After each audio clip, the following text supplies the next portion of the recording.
everyone, welcome to Cave Light. Myself Subhash Goswami. Currently, I am doing PhD from IJR. आज हम लोग क्या करने वाले हैं कि इस वीडियो में at least 25 SSC reason question solve करेंगे क्योंकि नीट में आजकल का ट्रेंड क्या है। आजकल एसएससी रीजन वाला क्वेश्चन पूछ रहे हैं। ठीक है। इस वीडियो का बनाने का बस एक ही मतलब है कि आपको अगर नीट में एसएससी रीजन का क्वेश्चन आए तो आप कॉन्फिडेंट रहे कि भाई मेरे से क्वेश्चन बन जाए, क्योंकि मैंने उस वीडियो में देखा था, सर के वीडियो में देखा था और वहां से मुझे क्वेश्चन बन गए तो नीट में भी बन जाएंगे। ये वीडियो बस कॉन्फिडेंस के लिए है। इससे कुछ ऐसा नहीं होगा कि आप कुछ एकदम 100% क्वेश्चन सब कुछ सही कर जाएंगे, नहीं। ये वीडियो बस उसलिए बना रहा हूं कि आपका कॉन्फिडेंस अच्छा रहे एग्जाम। ठीक है, स्टार्ट करते हैं। देखो, इसमें पहला स्टेटमेंट पूछा गया है, simple distillation can help the separating mixture of propane wall and propanone. इसमें दो, एक एल्कोहल दिया गया है, एक एस्टर दिया गया है। बोल रहे हैं कि एक का एल्कोहल का जो बॉइलिंग पॉइंट है 97 डिग्री सेल्सियस है और जो एस्टर का सॉरी कीटोन का बॉइलिंग पॉइंट 56 डिग्री सेल्सियस है।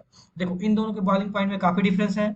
एनसीईआरटी की लाइन क्या बोलता है, अगर किसी के बॉइलिंग पॉइंट में ज्यादा डिफरेंस हो तो उनका हम सिंपल डिस्टिलेशन कर लेते हैं।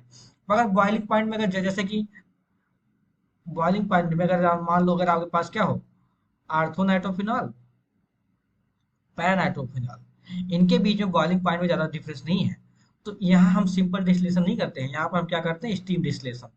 ठीक है। तो अगर बॉइलिंग पॉइंट में ज्यादा डिफरेंस हो तो हम उन्हें सिंपल डिस्टिलेशन करते हैं। तो ये स्टेटमेंट सही हो गया कि simple distillation can help the separating mixture of propane one all and propane. बिल्कुल सही बात है। सेकंड बोला है, liquid with difference of more than 20 degree Celsius in their boiling point can separated by simple distillation. बिल्कुल सही बात है। अगर बॉइलिंग पॉइंट का डिफरेंस ज्यादा रहेगा तो उन्हें हम सिंपली डिस्टिलेशन के थ्रू अलग कर सकते हैं। ठीक है, दोनों स्टेटमेंट सही है। और ये पहला वाला स्टेटमेंट दूसरे वाले का एक्सप्लेनेशन है, बिल्कुल एक्सप्लेन कर रहा है कि भाई अगर बॉइलिंग पॉइंट ज्यादा रहेगा तो डिफरेंस ज्यादा रहेगा तो हम सेपरेट कर सकते हैं। ठीक है, इसका ऑप्शन फर्स्ट हो जाएगा। बोथ ऑप्शन आर, वो A and R are correct. R are the correct explanation of A. ठीक है, नेक्स्ट क्वेश्चन मूव करते हैं। नेक्स्ट क्वेश्चन बोला है, all the carbon atom of this CH2 double one C double one CH2। बोला all the carbon atom of this compound are sp2 hybridise. तो जिसने भी सोचा होगा कि कार्बन कार्बन डबल बॉन्ड में क्या होता है, sp2 होता है, तो उसका तो माइनस मार्किंग में आएगा, क्योंकि उसने क्या लिखा होगा, उसने पहला स्टेटमेंट सही माना होगा। देखो, हम हाइब्रिडेशन कैसे निकालते हैं, हाइब्रिडेशन निकालने की तरह number of sigma bond plus lone pair. तो यहाँ पे तो लोन पेयर है नहीं। तो देखो ये वाला कार्बन देखते हैं, ये वाला कार्बन इसे हम ओपन फॉर्म में लिखूं जिससे आपको क्लियर समझ में आए, CH double bond C double bond CH। देखो, इस वाले कार्बन के पास कितना, एक दो तीन सिग्मा बॉन्ड है। इस वाले कार्बन के पास कितना सिग्मा बॉन्ड है, एक दो सिग्मा बॉन्ड है। बाकी एक तो पाई है, पाई को तो हमें काम नहीं करना, हाइब्रिडेशन दो सिग्मा बॉन्ड है। इस वाले के पास तीन सिग्मा बॉन्ड है, तो इसका हाइब्रिडेशन क्या हो गया, sp2। तीन सिग्मा क्या होता है, sp2। दो सिग्मा क्या है, sp। तीन सिग्मा का sp2। इसमें बोला है all the carbon are sp2 hybrid, मतलब ये तो हमारा गलत हो गया, बिल्कुल गलत हो गया। एंड नेक्स्ट वाला है, in the this molecule all the carbon atom attach each other are by double bond. देखो, सारे कार्बन एटम एक दूसरे डबल बॉन्ड के थ्रू अटैच है, बिल्कुल सही बात है, मतलब असर्शन गलत है। A is not correct, R is correct. सही बात है कि नहीं, सारे कार्बन जो है डबल बॉन्ड से अटैच है, बिल्कुल। ये देखो, ये वाला कार्बन ये भी डबल बॉन्ड से अटैच है। ठीक है, नेक्स्ट क्वेश्चन मूव करें, इसका होगा फोर्थ। ए नहीं सही होगा क्योंकि ये वाला कार्बन जो है sp हाइब्रिडाइज है। ठीक है, नेक्स्ट क्वेश्चन मूव करते हैं। नेक्स्ट क्वेश्चन है, ये देखो एरोमेटिक कंपाउंड का है, the compound cyclooctane has the following structure. ये स्ट्रक्चर इन्होंने बनाया है,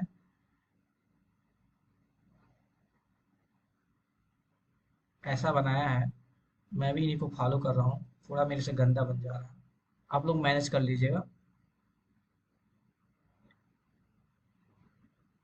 ठीक है, ऐसा बनाया है, ऐसा नहीं, थोड़ा ऐसे मिलता जुलता है। ठीक है, ऐसा है। बोला है inside system A conjugated 8 pi electron system but is not aromatic. 8 pi electron system है, बिल्कुल सही बात है। एरोमेटिक नहीं है, ये भी बात सही है। क्यों एरोमेटिक नहीं है, आपको पता है एरोमेटिक के लिए क्या होना चाहिए, 4n+2 रूल फॉलो करना चाहिए। या तो उसके पास कितना हो, दो इलेक्ट्रॉन हो, या तो 6 हो, या तो 10 हो, या तो 16 हो।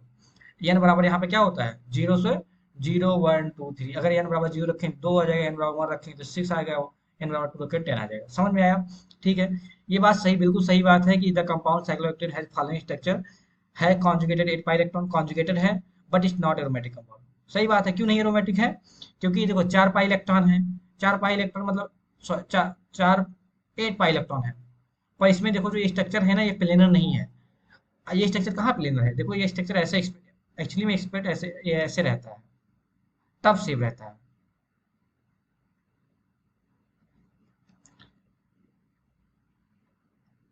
ये स्ट्रक्चर, ये एक डबल बॉन्ड यहाँ, एक डबल बॉन्ड नीचे। तो ये देखो स्ट्रक्चर 3 डबल बॉन्ड नहीं है। मैं मिटा दूं, नहीं तो आप लोग बोलेंगे सर आप गलत पढ़ा रहे हैं, एग्जाम में पहले दिन ऐसा नहीं चाहिए। ठीक है, ऐसा है।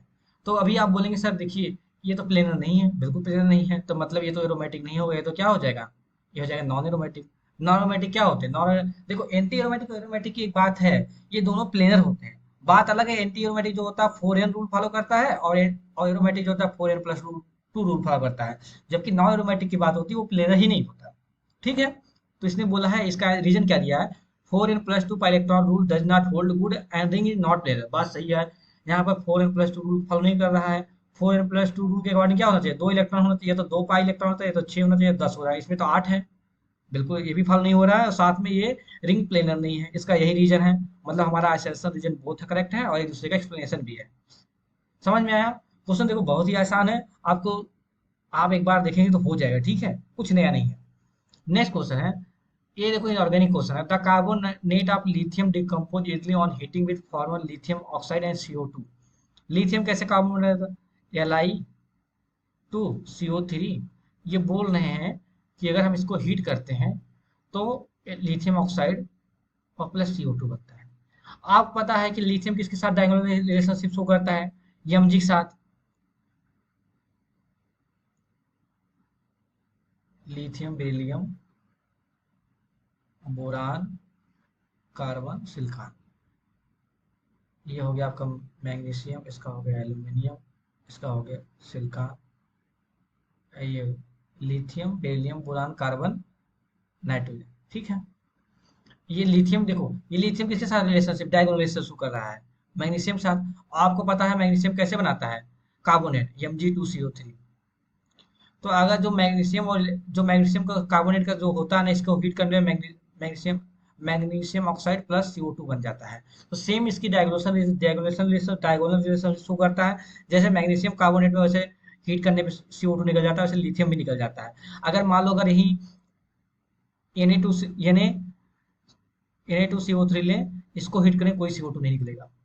ठीक है, तो ये बिल्कुल शो कर रहा है, मतलब पहला स्टेटमेंट सही है कि the carbonate of lithium decompose easily on heating with lithium oxide CO2। ठीक है, और बोल रहा है, क्या बोल रहा है? Lithium being very small size, बिल्कुल सही बात है। लिथियम साइज छोटा होता है ना। Polarise large carbonate on leading to formation of more stable like to CO2। बोल रहा है कि लिथियम का साइज स्मॉल होता है, अगर इसे थोड़ा सा भी अगर हीट देंगे तो क्या होता है? पोलराइज हो जाता है और CO2 निकल जाता है। देखो रीजन भी सही है कि लिथियम साइज स्मॉल होने की वजह से बहुत इजीली क्या ना ब्रेक डाउन हो जाता है। ठीक है, तो हमारा इसका ऑप्शन क्या हो जाएगा? हमारा ऑप्शन हो जाएगा फर्स्ट, कि दोनों ऑप्शन सही हैं, उसका एक्सप्लेनेशन भी है। ठीक है, नेक्स्ट क्वेश्चन मूव करते हैं। नेक्स्ट क्वेश्चन बोला है टॉलिन ऑन फिडल क्राफ्ट मिथाइलेशन। टॉलिन का बोला है अगर फिडल क्राफ्ट मिथाइलेशन करते हैं। फिडल क्राफ्ट मिथाइलेशन क्या होता है? यही तो होता है भाई साहब। बोला है कि यहाँ पे आर्थो एंड पैराजालिन बनाता है। ठीक है, जालिन क्या होता है? अगर दो CH3 हो जाता है उसे जालिन बोलते हैं।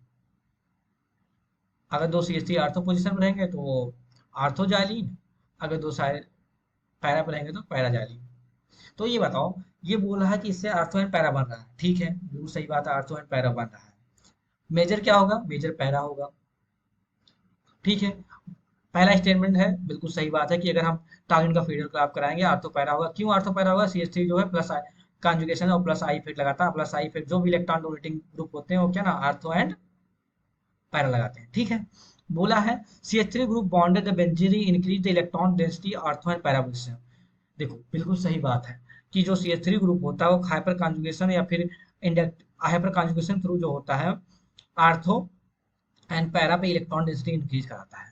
और इलेक्ट्रॉन डेंसिटी इंक्रीज करने की वजह से ही आर्थो पैरा पे जो होता है आपका ये क्या होता है? मेथाइलेशन होता है।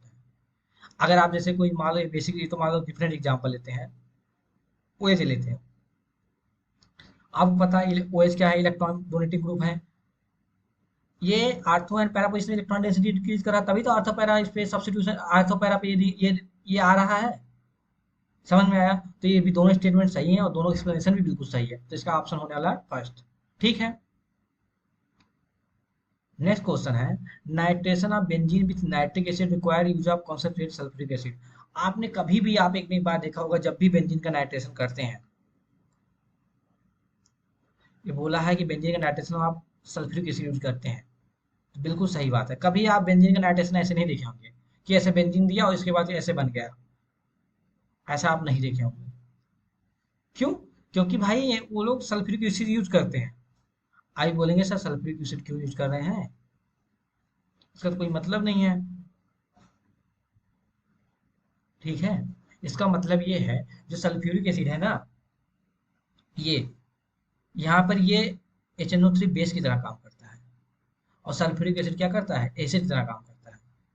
तो बेस क्या होता है, अपना प्रोटॉन देके क्या बना देता है, यहाँ पर NO2 प्लस बनता है। NO2 प्लस तभी बनेगा जब सल्फ्यूरिक एसिड रहेगा। अगर सल्फ्यूरिक एसिड नहीं रहेगा, सल्फ्यूरिक एसिड यहाँ क्या करता है, एसिड की तरह काम करता है, प्रोटॉन को अपटेक कर लेता है, और NO HNO3 बेस की तरह काम करता है। समझ में आया? अगर दो चीज देखो, अगर दो लोग साथ में हैं, दोनों स्ट्रॉन्ग, दोनों एसिड हैं, अगर दोनों को रिएक्शन करना होगा तो एसिड एसिड तो रिएक्ट नहीं करेंगे ना। जिसकी जो कम एसिड होगा वो एज ए बेस की तरह बिहेव करने लगेगा, और जो ज्यादा एसिड होगा वो एसिड की तरह बिहेव करेगा। तो H2SO4 सबसे स्ट्रॉन्ग एसिड है, तो ये एसिड तरह ही रहेगा और ये बेस की तरह काम करने लगेगा। ठीक है।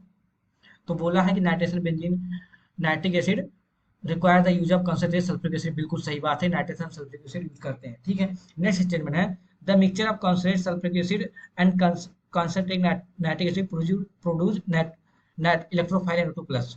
बिल्कुल सही बात है। देखो, अगर सल्फ्यूरिक एसिड नहीं रहेगा तो ये नाइट्रोफाइल कभी बनेगा, इलेक्ट्रोफाइल कभी बनेगा ही नहीं। तो ये रीजन भी, इसका एक्सप्लेनेशन भी यही है कि भाई साहब हम सल्फ्यूरिक एसिड डालते हैं तो वो एज ए एसिड काम करता है, और HNO3 एज ए बेस का, HNO3 एज ए बेस काम करता है, इन दोनों मिलके क्या NO2 बनाते हैं। सही बात है। तो इसका ऑप्शन ए हो गया। ठीक है। नेक्स्ट क्वेश्चन मूव करते हैं। नेक्स्ट क्वेश्चन है कि ये भी ऑर्गेनिक का क्वेश्चन है, डी ब्लॉक का। Separation of zirconium and hafnium is difficult. और रीजन क्या लिखा, because of zirconium hafnium like same group in the periodic table. तो आप बताइए, जर्कोनियम एंड हाफनियम किस ग्रुप के होते हैं? ये होते हैं टाइटेनियम, जर्कोनियम एंड हाफनियम। ये हो गया आपका 3D, ये हो गया 4D, ये हो गया 5D। ठीक है। तो बोला है कि जर्कोनियम एंड हाफनियम का डिफिकल्ट होता। बिल्कुल सही बात, जर्कोनियम एंड हाफनियम का डिफिकल्ट होता है, क्योंकि इनका साइज ऑलमोस्ट सेम होता है। साइज जो होता है ना, ऑलमोस्ट सेम होता है। अब दोनों लोग का साइज बराबर है तो इनको डिफिकल्ट, इनको सेपरेट करना अलग मुश्किल होता है। अभी बोलेंगे सर आपको कैसे पता है कि साइज ऑलमोस्ट सेम होता है? देखिए, जब भी 4D एंड 5D, जिससे अगर आप नीचे जाएंगे ना, तो वहां पे क्या है, इनर्ट पेयर इफेक्ट काम करने लगता है, जेड इफेक्टिव काम करने लगता है। तो जितना डाउन द ग्रुप जाएंगे साइज में बहुत ज्यादा डिफरेंस नहीं पाएंगे। ठीक है। Inert pair effect, Z effective, ये सब काम करने लगे। तो ठीक है, बिल्कुल बोला कि separation of zirconium and hafnium is difficult, बिल्कुल सही बात है। बोला because zirconium and hafnium in the same group of the periodic table. नहीं भाई, कि जर्कोनियम और हाफनियम सेम ग्रुप है इसलिए डिफिकल्ट हो रहा, नहीं। इसलिए डिफिकल्ट हो रहा है क्योंकि इनकी साइज में डिफरेंस बहुत कम है। ये मेन रीजन है, ना कि ये सेम ग्रुप में है। ये बात भी सही है, पर रीजन ये इसका एक्सप्लेनेशन नहीं है। तो मतलब both statement A and R are correct, but R is the not explanation of A. तो हमारा ऑप्शन होने वाला बी। समझ में आया? समझ में आना चाहिए। Next question. नेक्स्ट क्वेश्चन है, लिंक, ये आपका क्वांटिशन केमिस्ट्री से। Linkage isomers arise in the coordination compound containing ambident linkage. देखो, जब भी लिंकेज आइसोमर की बात होती है, लिंकेज आइसोमर की बात होती है, तो आपको याद रखना है, लिंकेज आइसोमर में एम्बीडेंट लिंकेज यूज करते हैं। आइए बोलेंगे सर एम्बीडेंट लिंकेज क्या होते हैं? एम्बीडेंट लिंकेज ऐसे होते हैं ना, कोई, जैसे कि दो दोनों साइड हो, ठीक है, दो दोनों साइड हो, और दोनों दोनों दोनों साइड हो डिफरेंट हो। जैसे कि ये देखो, N C S, N C S, S C N, same ही है, एन सी एस। ठीक है। इसमें क्या है, ये भी इलेक्ट्रॉन दे सकता है, ये भी इलेक्ट्रॉन दे सकता है, दो दोनों साइड हैं, और दोनों दोनों साइड डिफरेंट हो, तभी उसे एम्बीडेंट लिगेंड बोलते हैं। और अभी बोलेंगे सर क्या ये भी एम्बीडेंट लिगेंड? जी, देखो एम्बीडेंट लिगेंड मतलब, एक बात और याद रखना कि एम्बीडेंट लिगेंड जो होते हैं मोनोडेंटेट होते हैं। आई बोलेंगे सर क्या बकवास बोले, यहाँ पे दो साइड है देने के लिए, तो क्या बाइडेंटेड हो जाएंगे, मोडेंटेड क्यों बोलेंगे भाई? इसे एम्बीडेंट लिगेंड इसलिए नहीं बोलते क्योंकि इसके बाद दो दोनों साइड है, इसलिए एम्बीडेंट लिगेंड बोलते हैं। और एक बार में एक ही जैसे मान लो नाइट्रोजन है तो नाइट्रोजन ही इलेक्ट्रॉन देगा, सल्फर नहीं देगा। अभी तो वो देखो nitrogen sulphur according to size, मान लो मेटल साइज बड़ा है तो ये क्या हो जाएगा, ये लार्ज साइज है तो सल्फर का साइज लार्ज है तो ये इलेक्ट्रॉन देगा। और कोई छोटा छोटा मेटल है, मान लो कोई 3D है, थ्री मेटल है तो उसको नाइट्रोजन इलेक्ट्रॉन देगा, उसका साइज छोटा होता है उसको नाइट्रोजन देगा। एक साथ दोनों इलेक्ट्रॉन नहीं देंगे। एम्बीडेंट लिगेंड की प्रॉपर्टी ही वही होती है कि एक बार में एक ही आइटम जो होता है इलेक्ट्रॉन डोनेट करेगा, दोनों नहीं करेंगे। ठीक है, समझ में आया एम्बीडेंट लिगेंड क्या होता है? तो जहां भी एम्बीडेंट लिगेंड प्रेजेंट होगा वहां पर coordination isomerism, sorry linkage isomerism show करेगा। ठीक है, और दूसरा बोला एम्बीडेंट लिगेंड है टू डिफरेंट डोनर आइटम, बिल्कुल सही बात।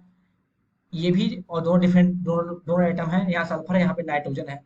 और यही तो रीजन है कि इनका क्या नाम, ये आइसोमरिज्म शो कर पा रहे हैं। ठीक है, यही एक रीजन है कि जो इनका जो डोनर साइड दोनों डिफरेंट है, अगर दोनों साइड सेम होता तो कैसे आइसोमरिज्म शो कर पाते? ठीक है, मान लो अगर यहाँ पे एक बार एन से जुड़ा रहता तो अगली बार एस से जुड़ा रहता, तो इसीलिए एक प्रकार के ये दोनों यही इसका मतलब ए एन आर करेक्ट है, और उसका एक्सप्लेनेशन भी सही है। समझ में आया? समझ में आ जाना चाहिए। नेक्स्ट क्वेश्चन है Fe6 ion show magnetic movement corresponding to unpaired electron. बोला कि Fe6 जो है मैग्नेटिक मूवमेंट जो शो करता है वो दो अनपेयर्ड इलेक्ट्रॉन को जस्ट करता है। देखते हैं Fe6 में Fe का एक्सेलरेशन स्टेट क्या है, Fe+3 है। Fe+3 क्या होता है, D5 होता है। D5 का मतलब Cn क्या है, स्ट्रॉन्ग फील्ड है। स्ट्रॉन्ग फील्ड मतलब क्या, पेयरिंग हो जाएगा। पेयरिंग मतलब क्या, ये सब चीजें बहुत तेज आना चाहिए, एग्जाम में बिल्कुल टाइम नहीं होगा। तो आपका 5 हो गया, 1 2 3 4 5। यहाँ तो भाई एक अनपेयर इलेक्ट्रॉन बचा है, और इन्होंने क्या बोला, टू अनपेयर इलेक्ट्रॉन, मतलब ये स्टेटमेंट तो गलत हो गया।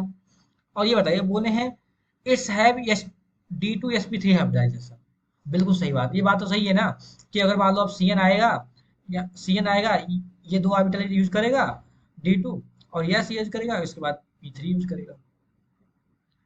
यहाँ पे एक सी एन यहाँ पे, एक सी एन यहाँ पे, एक सी एन यहाँ पे, एक सी एन यहाँ पे, एक सी एन यहाँ पे, तो बन गया क्या, D2sp3। हाफ डैशिंग तो बिल्कुल सही बात है, इन्होंने बोला है। मतलब ए गलत है, आर सही है। A is not correct but R is correct, option 4 हो जाए। ठीक है, नेक्स्ट क्वेश्चन मूव करें, आसान क्वेश्चन था। नेक्स्ट क्वेश्चन है टर्ट ब्यूटाइल ब्रोमाइड, इसका स्ट्रक्चर क्या होगा टर्ट ब्यूटाइल ब्रोमाइड का? चार कार्बन बना दीजिए, बहुत आसान। CH3 CH3 CH3, ये टर्ट ब्यूटाइल है। Wurtz reaction to give 2 2 3 tetra methyl butane. ठीक है, बनाते हैं। तो हमें क्या होता है, दो म्यूल यूज करते हैं और सोडियम ईथर यूज करते हैं। ये तो आपको पता होना ना कि उर्ज रिएक्शन में क्या होता है। तो प्रोडक्ट क्या बन जाएगा, सी सी एच थ्री उर्ज रिएक्शन में हमेशा क्या प्रोडक्ट बनता है, सिमेट्रिकल प्रोडक्ट बनता है, सी एच थ्री देखो, अब इसका नाम कैसे करते हैं, 1 2 3 4, 2 इसका अब क्या नाम होगा, 2 2 3 3 टेट्रामेथाइल टेट्रामेथाइल ब्यूटेन। इन्होंने बात सही किया, देखो इन्होंने बोला है कि टेट butyl bromide undergo urge reaction and give 2 2 3 बिल्कुल सही बात है, सही बात है कि यहाँ देखो बन गया। अब बोले हैं in Wurtz reaction alkyl hydride rate with sodium ether try give hydrocarbon containing double the number of carbon atom present in the बात से। देखो इन्होंने बोला है कि जब उर्ज रिएक्शन बनता है तो जो जितना कार्बन हम बनाते हैं उसका डबल हमें बनता है। देखो यहाँ डबल बन रहा है, यहाँ पे हमने लिया क्या, हमने लिया क्या नाम, टर्ट ब्यूटाइल लिया था, और यहाँ पे हमें क्या, दो ब्यूटाइल मिला, but double number of carbon मिल गए, बिल्कुल सही बात है।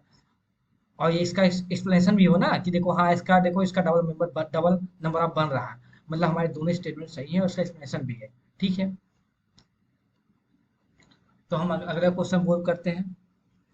नेक्स्ट क्वेश्चन है presence of nitro group at ortho and para position increase the reactivity of haloarenes. अभी हेलोएरिन्स क्या होते हैं, हेलोएरिन्स मतलब कि मान लो मैं यहाँ क्लोरीन लगा देता हूँ, और उसके बोला आर्थो एंड पैरा पे NO2 लगा दो। आर्थो पे NO2 आ गया, आपका पैरा पे NO2 आ गया। अब बोला है क्या, अब यहाँ पे रिएक्टिविटी टू न्यूक्लियोफाइल, न्यूक्लियोफाइल बोला है तो मतलब OH माइनस डाल देते हैं। बोला presence of nitro group and at ortho and para position increase the reactivity of haloarenes, बिल्कुल सही बात है। अगर आपने एनसीईआरटी में देखा होगा तो वहां पे क्या दिया गया, जहाँ पे फिर हम लोग क्या सीएल हटा के वहाँ पे ओएच लगाना होता है। तो आप देखे होंगे कि हमेशा जहाँ सीएल फिनोल वाला phenol chapter alcohol phenyl ether वाला चैप्टर में देखे होंगे, वो सीएल हटाने के लिए वो क्या करते हैं, वो NO2 लगाते हैं। क्यों NO2 लगाते हैं? इलेक्ट्रो NO2 क्या करता है, जो यहाँ पे NO2 जो है, NO2 ये क्या कर रहा है, ये इसका क्या नाम, बेंजीन की इलेक्ट्रॉन को डिफिशियंट कर रहा है। तो इलेक्ट्रॉन को डिफिशियंट कर रहा है, तो मतलब ये यहाँ पे इलेक्ट्रॉन कमी हो रही है। इलेक्ट्रॉन की कमी होगी तो न्यूक्लियोफाइल मतलब क्या होता है, सी इलेक्ट्रॉन रिच होगा। जितना ज्यादा इलेक्ट्रॉन कमी होगी उतना जल्दी अटैक करेगा और सीएल को रीप कर देगा। तो बिल्कुल सही बात इन्होंने बोला, presence of nitro group at ortho and para position increase the reactivity of haloarene. क्यों रिएक्टिविटी इंक्रीज कर रहा है? क्योंकि withdrawing NO2 and ortho and para पे क्या विड्रॉइंग ग्रुप लगाते हैं, विड्रॉइंग ग्रुप लगा के बेंजीन की इलेक्ट्रॉन डेंसिटी कम कर रहे हैं। तो बेंजीन पे पॉजिटिव क्या नाम, इलेक्ट्रॉन डेंसिटी कम हो जाएगा तो न्यूक्लियोफाइल इजीली अटैक करेगा, इजीली अटैक करेगा तो सीएल को निकाल देगा। ठीक है, यहाँ तक बात समझ में आई। अब इसका रीजन क्या लिखे हैं, nitro group being an electron withdrawing group decrease electron density over the benzene ring. बिल्कुल सही बात है। अगर नाइट्रो ग्रुप में बेंजीन का इलेक्ट्रॉन डेंसिटी डिक्रीज कर रहा है, इसलिए तो न्यूक्लियोफाइल अटैक कर पा रहा है। तो बिल्कुल सही एक्सप्लेनेशन है और सही है, दोनों ऑप्शन सही है, बिल्कुल सही है। तो हमारा ये इसका आंसर क्या होने हमारा होने वाला है ए। ठीक है, नेक्स्ट क्वेश्चन मूव करते हैं। नेक्स्ट क्वेश्चन बोला है, it is difficult to replace chloride by OH in the chlorobenzene in compare to chloroethane. बोला है कि क्लोरोबेंजीन है आपके पास, ये आपके पास क्लोरोबेंजीन है और इसके बाद क्लोरोएथेन है, CH3CH2Cl। बोला है कि ये Cl को निकालना क्लोरोबेंजीन से बहुत डिफिकल्ट है और इससे इजीली है। बिल्कुल सही बात है। क्यों? ये जो Cl है यहाँ पे पार्शियल डबल बॉन्ड करेक्टर, क्योंकि Cl के पास एम्प्टी डी ऑर्बिटल है, ये बेंजीन के पास जो पाई इलेक्ट्रॉन है यहाँ पे दे देगा, तो ये क्या हो जाएगा, ये हो जाएगा आपको जो सिंगल बॉन्ड दिख रहा है, पार्शली डबल बॉन्ड करेक्टर है। क्या है, पार्शली डबल बॉन्ड है। ठीक है, तो ये इसको निकालना, डबल बॉन्ड को तोड़ना आसान है, सिंगल बॉन्ड को डेफिनेटली सिंगल बॉन्ड को तोड़ना आसान है। तो ये तो सिंगल बॉन्ड है तो आसान ही टूट जाएगा, लेकिन इसको तोड़ना थोड़ा मुश्किल है। बिल्कुल सही बात है। नेक्स्ट क्वेश्चन, इसका रीजन क्या दिखे हैं, in chlorine carbon in CCl bond is chlorobenzene has partial double bond character. बिल्कुल सही बात, यही मैंने बताया, दोनों ऑप्शन सही है, इसका एक्सप्लेनेशन भी सही है। नेक्स्ट क्वेश्चन मूव करते हैं। बोला para nitrophenol is more acidic then phenol. बनाते हैं पैरा नाइट्रोफिनोल।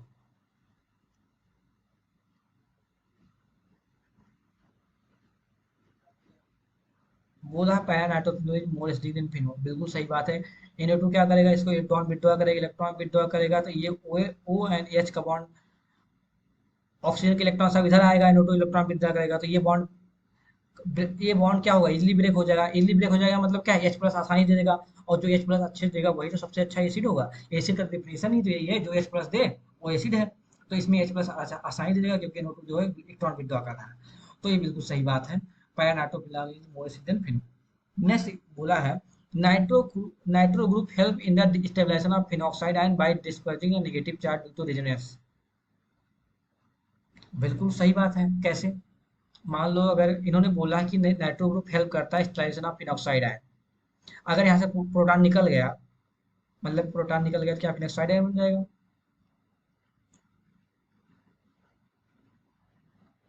ठीक है, ये नाइट्रो ग्रुप होता है, इसे ये इलेक्ट्रॉन पुल कर रहा है।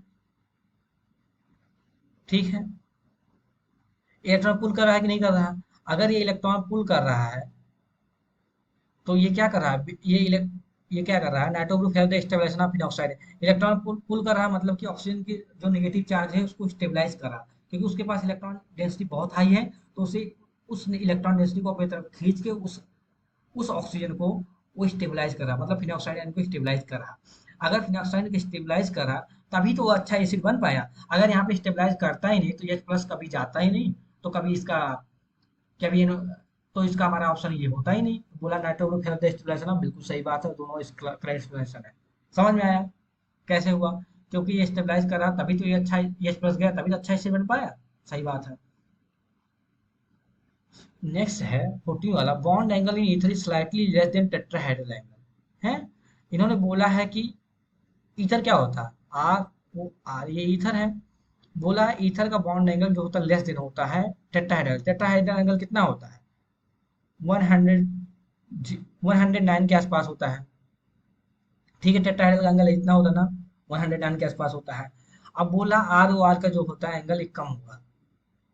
ये बात सही है कि गलत है? बिल्कुल गलत है। पूछो क्यों? अभी आप लोग बोलेंगे इसके पास तो भी दो लेन पेयर है, इसका शेप क्या हो जाएगा, ओ आर आर, इसका शेप हो जाएगा ऐसे, bend shape.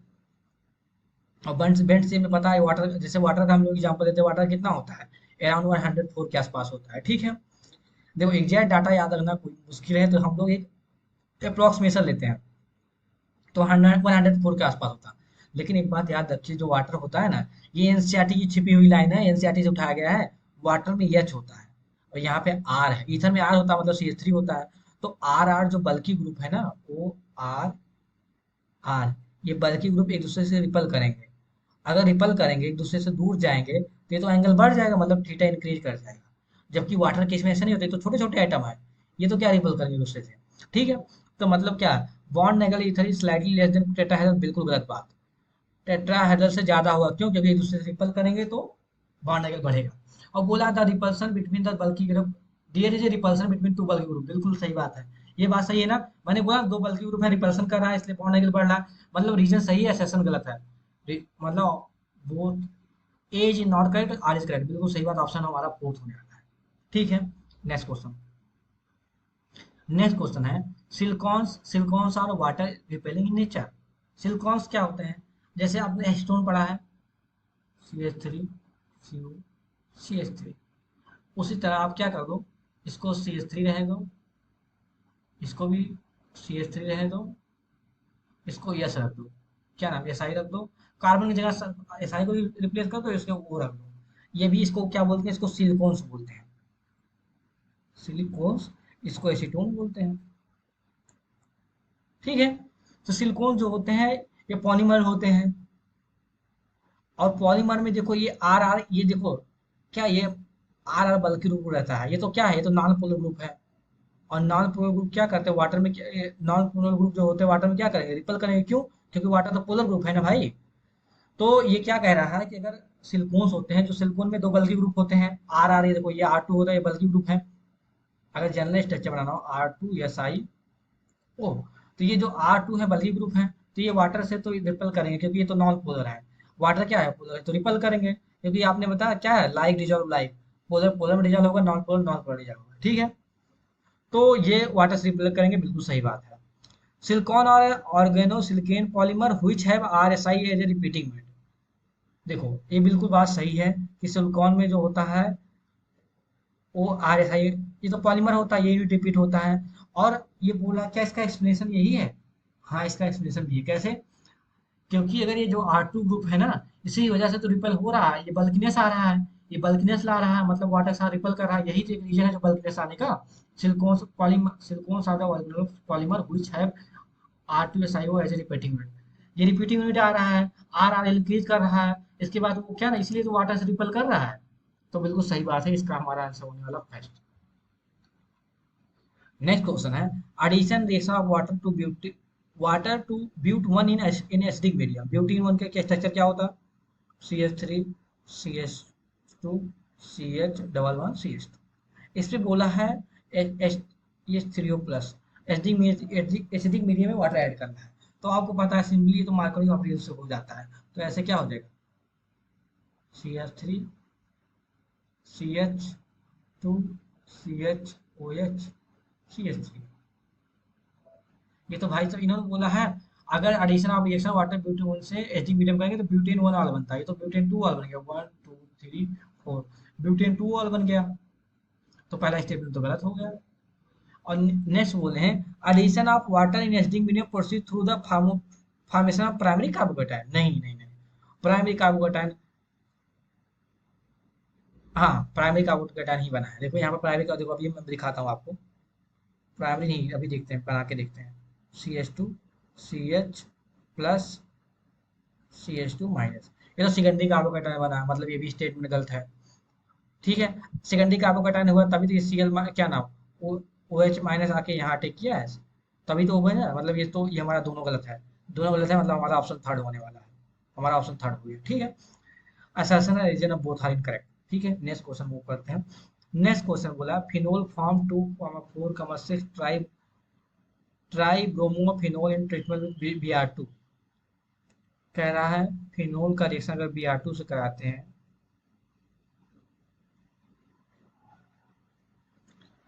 In the presence of CH2 carbon disulphide at 273 degree Celsius, तो क्या बोल रहा है, बोल रहा है 246 ये रिएक्शन एनसीईआरटी में है। इन्होंने बोला है कि अगर इसके साथ करता तो ये बनाता है। आपको याद होगा ये बिल्कुल स्टेटमेंट गलत है। जब इसके साथ रिएक्ट करता है तो ये क्या करता है, इसका रिएक्टिविटी स्लो कर देता है। जो रिएक्टिविटी स्लो कर देता है तो ये केवल आर्थो एंड पैरा प्रोडक्ट बनाता है। इसके बजाय बनने के बजाय क्या बनाता है, ये बनाता है। एनसीईआरटी की लाइन है ओ एच आर्थो एंड ये बनाता है, और इसमें ये मेजर होता है, ये बनाता है, ये तो नहीं बनाता, मतलब पहला स्टेटमेंट गलत हो गया। बोला bromine chloride in carbon disulphide, बिल्कुल दोनों स्टेटमेंट गलत है, तो ऐसा कहाँ है, हमारा ऑप्शन थर्ड हो गया। ठीक है, समझ में आया। ऐसा एक रिएक्शन होता है क्या, अगर यहीं फिनोल का रिएक्शन Br2 से करा दें बिना ये CH2 नहीं रखे, तो ये क्या बन जाएगा, ऊपर वाला प्रोडक्ट बन जाएगा। ये जो CH2 है ना, इसका रिएक्टिविटी स्लो कर देता है, तो ये दो ब्रोमीन क्या नाम टेट्रा सब्स्टिट्यूट नहीं बन पाता है। लेकिन अगर अगर आपकी जानकारी के लिए मैं इसको बोल दे, थोड़ा सा ज्यादा हो जा रहा है पर देख लीजिए, क्योंकि ये भी जाना जरूरी, साथ में ये अब आ गए तो इसको भी बता देना। एनिलीन केस में, एनिलीन के केस में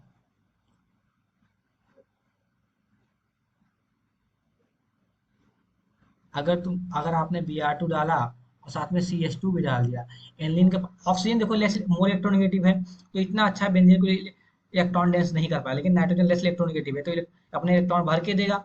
तो ये भाई ये CH2 लगाओ क्या लगाओ, इससे फर्क नहीं पड़ता, ये आपको तीनों पोजीशन पे क्या लगा देगा, Br लगा देगा। ठीक है, ये बात आपको याद रहेगी। कब तीनों पोजीशन पे लगता है, कब दोनों पोजीशन पे लगता है, किसमें लगता है किसमें लगता है, ये सब बिल्कुल क्लियर होना चाहिए। ठीक है, नेक्स्ट क्वेश्चन मूव करते हैं। नेक्स्ट क्वेश्चन है compound containing CH2 group are easily oxidise to corresponding carboxylic acid. बिल्कुल सही बात। क्यों, जो CHO होता है ना, एल्डिहाइड को हम इजिली ऑक्सीडाइज कर देते हैं एसिड में, बिल्कुल सही बात है, ये बिल्कुल सही बात है। नेक्स्ट क्वेश्चन बोला है carbolic acid can be reduce to alcohol by treatment of LiH4 carboxylic acid का, क्या अगर ट्रीटमेंट हम LiH4 से कर देते हैं, LiH4 क्या है, रिड्यूसिंग एजेंट है, ये क्या कर देगा, इसे एल्कोहल में कन्वर्ट कर देगा। ये भी बात सही, ये भी बात सही। क्या एक दूसरे की एक्सप्लेनेशन है, नहीं। यहाँ बोल रहा है कि एसिड का रिडक्शन कर रहे हैं, यहाँ पर बोला CH को बिजली से कोई एक दूसरे के रिलेशन बन रहा है, नहीं बन रहा है। मतलब ए एंड आर करेक्ट है पर एक दूसरे की एक्सप्लेनेशन नहीं है। हमारा ऑप्शन ऑप्शन सेकंड हो गया। अभी बोलेंगे सर कैसे एक्सप्लेनेशन नहीं, देखो इसमें बोला है कंपाउंड कंटेनिंग CH2 के बाद इजिली ऑक्सीडाइज। क्यों ऑक्सीडाइज हमें ये बताना, ना कि हमें नहीं बताना कि LiH4 क्यों सी कार्बोक्सिलिक एसिड को रिड्यूस कर देता है, ये नहीं बताना, क्यों ऑक्सीडाइज ये रीजन बताओ, ये तो ऐसा कुछ है नहीं, बताया नहीं है। हमारा आंसर ये होने वाला है सेकंड। ये हमारा नेक्स्ट क्वेश्चन है Hofmann bromide reaction is given by primary amine. Hofmann bromide reaction is given by primary amine and more basic the secondary amine. ये वाला क्वेश्चन में कुछ तो प्रॉब्लम है, क्या प्रॉब्लम है इसको मुझे देखना, क्योंकि ये क्वेश्चन कंप्लीट नहीं है। Hofmann bromide reaction is given by primary अमीन, एक मिनट, मतलब Hopman bromide reaction is given primary, बिल्कुल गलत बात है। आपको याद है जो हाफमैन ब्रोमाइड रिएक्शन कौन देता है, मान लो आर सी एमाइड जो होता है, अगर उसका रिएक्शन Br2 प्लस के से करते हैं तो ये प्राइमरी इमीन बनाता है। लेकिन ये बोला है कि Hopman bromide reaction is given by primary में, नहीं। हाफमैन ब्रोमाइड के थ्रू जो एमाइड रिएक्ट करता है वो प्राइमरी इमीन बनाता है, ना कि बना ये रिएक्शन। देखो इसने क्या बोला, Hopman bromide reaction is given by primary, नहीं नहीं, प्रोडक्ट प्राइमरी इमीन होता है पर गिवन बाय RCONH2 एमाइड द्वारा होता है। ठीक है, तो ये स्टेटमेंट में गलत हो गया। दूसरा क्वेश्चन बोला primary imine are more basic than secondary imine, बिल्कुल गलत बात है। प्राइमरी इमीन क्या हो गया, मान लो प्राइमरी इमीन मतलब मान लो CH3NH2, इसके बाद N, ये होगा मान लो मैं लेता हूँ CH3N CH3 CH3। मैं ये सब गैसियस फेज में बात कर रहा हूँ। जब कभी देखो एक्वस फेज में, देखो आपको पता है एनसीईआरटी में एक्सेप्शन है कैसे कैसे हुआ है कि 2 1 थे, हम लोग एनसीईआरटी एक्सप्रेशन है। लेकिन जब तक पर्टिकुलर मेंशन ना किया जाए एक्वस फेज में, तब तक आप एनसीईआरटी वाला जो एनसीईआरटी में एक्सप्लेन किया वो एक्वस फेज का एक्सप्लेन किया है। गैसियस फेज में tertiary amine more basic than secondary amine, secondary amine more basic than primary amine. तो सेकेंडरी एमीन क्यों मोर बेसिक हो, क्योंकि देखो ये CH3 क्या प्लस आई फिर लाइन इसका इलेक्ट्रॉन इंटेंसिटी इंक्रीज करेंगे तो ये अच्छा बेसिक होगा। तो ये भी स्टेटमेंट गलत हो गया। तो हो गया both A and R not correct, मतलब हमारा थर्ड हो गया। ठीक है। एनसीआर अभी आप मत बोलिए सर आप एनसीआरटी में तो ऐसा दिया गया, एनसीआरटी में जो दिया गया वो एक्वस फेज में दिया गया। ठीक है। नेक्स्ट क्वेश्चन है all natural occurring occurring alpha amino acid except glycine are optically active. Glycine की स्ट्रक्चर क्या होता है? अगर जिसको स्ट्रक्चर ही नहीं पता वो कैसे क्वेश्चन कर पाएगा? बिल्कुल नहीं कर पाएगा। तो सिंपल ग्लाइसिन स्ट्रक्चर क्या, पहले ग्लाइसिन तो क्या अमीनो एसिड है। तो इसमें देखो NH, जब भी अमीनो एसिड है मतलब डाले NH2 CH इतना तो हमेशा होगा। अब ये जो R होता है ना हर बार चेंज होता है। यहाँ ये बेसिक स्ट्रक्चर हमेशा रहेगा। अगर R बराबर H रहे तो उसे ग्लाइसिन बोलते हैं, अगर R बराबर CH3 रहे उसे एलानिन बोलते हैं। ठीक है। तो अगर आप बताओ यहाँ पर NH2 ले लूँ, CH ले लूँ, H ले लूँ, COH ले लूँ, क्या ये ऑप्टिकली एक्टिव है? नहीं है, क्योंकि ऑप्टिकली एक्टिव के लिए चारों कार्बन चारों जो ग्रुप डिफरेंट होना चाहिए। यहाँ पे दो ग्रुप सेम है हाइड्रोजन, मतलब ये ऑप्टिकली एक्टिव नहीं है। बिल्कुल सही बात बोला है कि ये वाला ऑप्टिकली एक्टिव नहीं, मतलब सही बात है। और बोला है कि most natural occurring amino acid L configuration, बिल्कुल सही बात है। जो जो mostly natural occurring amino acid होते हैं वो एल फॉर्म में होते हैं। दोनों स्टेटमेंट सही हैं, पर क्या एक दूसरे की एक्सप्लेनेशन है? बिल्कुल नहीं है, कोई एक्सप्लेनेशन नहीं है। यहाँ बोलना चाहिए कि भाई इसका कायरल इसलिए नहीं है क्योंकि यहाँ पे चारों ग्रुप सेम नहीं, चारों ग्रुप डिफरेंट नहीं है, ये एक्सप्लेनेशन होता है। पर इन्होंने बोला कि mostly natural amino acid L configuration. दो स्टेटमेंट सही है पर एक दूसरे का इनका कोई एक्सप्लेनेशन नहीं है। बोथ आर करेक्ट, मतलब हमारा ऑप्शन होने वाला है सेकंड। ठीक है। देखो, अगर जो अमीनो एसिड होती है नेचुरल अमीनो एसिड होते हैं वो एल फॉर्म में एग्जिस्ट करती हैं, और नेचुरल जो कार्बोहाइड्रेट होते हैं वो डी फॉर्म में एग्जिस्ट करते हैं। ठीक है। ये बात आप याद रखेंगे। अभी हमारा नेक्स्ट क्वेश्चन जो है, नेक्स्ट क्वेश्चन हमारा जो है 21, इसने बोला है, देखो ये नीट 2022 में आया था। क्या आया था? नीट 2022 में आया था, 2022 में आया था। बोला है इन लुकास स्टेटमेंट क्या है, in Lucas reagent primary secondary and tertiary alcohol are distinguished on the basis of their reactivity known as HCl जरियन Cl2 known as Lucas reagent. ठीक है। बिल्कुल सही बात है। जो लुकास रीजन के थ्रू होता है हम प्राइमरी सेकेंडरी और टर्शियरी अल्कोहल को डिफरेंशिएट करते हैं on the basis of reactivity. यहाँ तक बात सही है, पहला स्टेटमेंट सही है। ठीक है। हम अल्कोहल का टेस्ट किसके लुकास रीजन के थ्रू करते हैं? On the basis of reactivity. और दो टेस्ट, और इसके बाद सेकंड स्टेटमेंट क्या बोला? Primary alcohol most reactive and immediately produce turbidity at room temperature on reaction with Lucas reason. नहीं नहीं, ये स्टेटमेंट सही नहीं। देखो, इसमें क्या होता है ना, कार्बोकैटायन बनता है। अगर प्राइमरी अल्कोहल लेते हैं CH3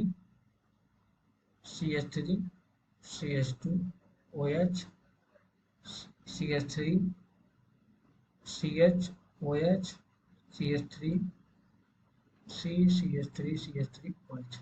ठीक है। ये प्राइमरी अल्कोहल है, इसमें सब में कार्बोकैटायन बनता है। इसमें पॉजिटिव चार्ज, इसमें सब में क्या कार्बोकैटायन बनता है?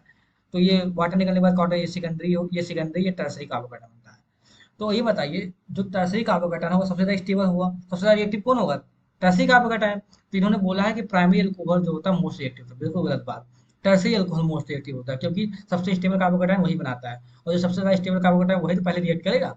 ठीक है। नेक्स्ट क्वेश्चन पढ़ते हैं। नेक्स्ट वाला क्वेश्चन ये भी देखो एक बार नीट में आया हुआ है। इसमें बोला है statement primary aliphatic amine react with HNO3 to give unstable diazonium salt. बिल्कुल सही बात है। बोला प्राइमरी एमीन जो है, प्राइमरी एमीन मतलब मान लो मैं ले रहा हूँ आपका एनिलीन लेता हूँ। ये तो मैंने बहुत बार कराया है आप लोगों को। इसका रिएक्शन HNO2 से कराते हैं, और इससे क्या बनता है? डायजोनियम साल्ट बनता है।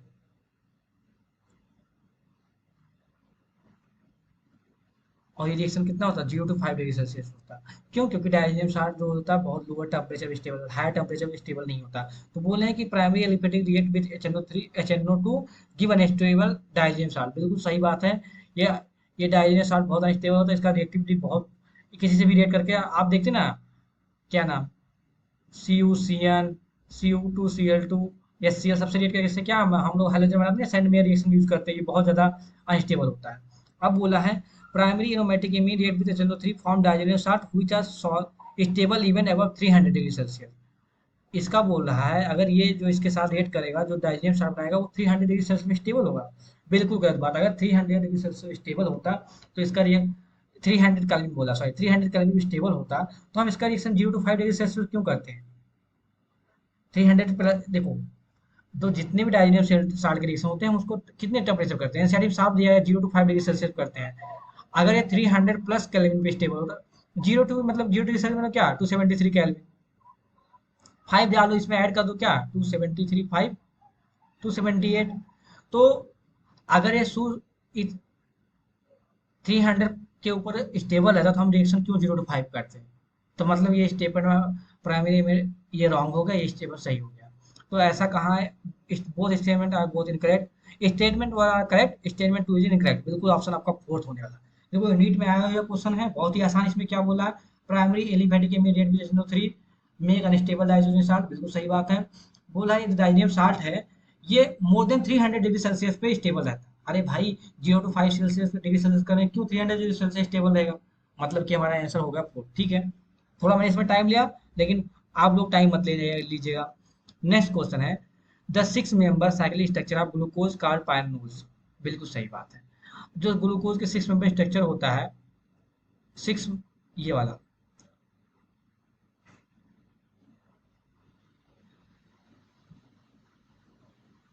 CH2OH, EH, H, O H, O H, H, H, O H, H, O H, ये है अल्फा डिक्लोज। ये बोला इसको पाइनोल बोलते हैं, बिल्कुल सही बात है। ठीक है, बिल्कुल सही बात है, कोई दिक्कत नहीं बात में। और बोला maltase enzyme catalyse hydrolysis of maltose into glucose. ठीक है, माल्टोज को क्या हम हाइड्रोलिसिस करते हैं, माल्टोज को, तो हमें क्या बनता है एंजाइम के प्रेजेंस में, तो हमें मिलता है ग्लूकोज, वही 2 मोल मिलता है। तो दोनों स्टेटमेंट सही है।